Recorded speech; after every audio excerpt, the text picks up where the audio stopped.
निर्भयो जायते भूता वेतालग्रहराक्षसा पुनर्न्यसेत् प्रयत्नेन ध्यानं कुर्वन् समाहितः पुरस्तात् केशवः पातु चक्रे जाम्बुनदप्रभः पश्चान्नारायणः शङ्खी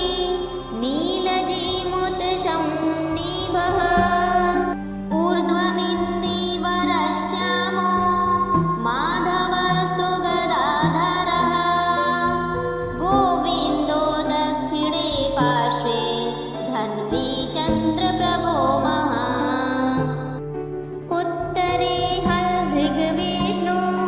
पद्मकिञ्जल्कमशन्निभः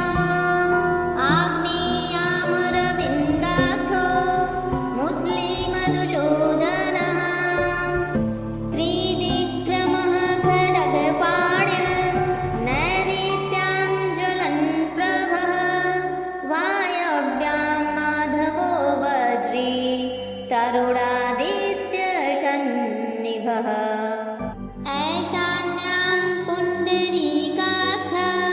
श्रीधरपट्टिशायुधः विद्युत्प्रभो ऋषिकेश ऊर्ध्वे पातु समुद्गरः अधश्च पद्मनाभो मे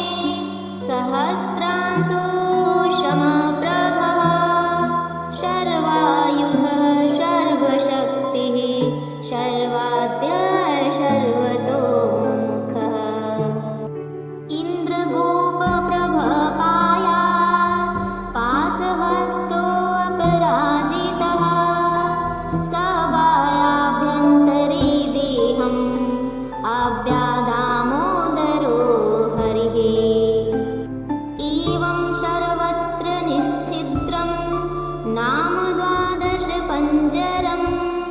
प्रविष्टोऽहं न मे किञ्चिद् भयमस्ति कदाचन एवं रक्षां विधायाथ दुर्धर्षो जायते नरः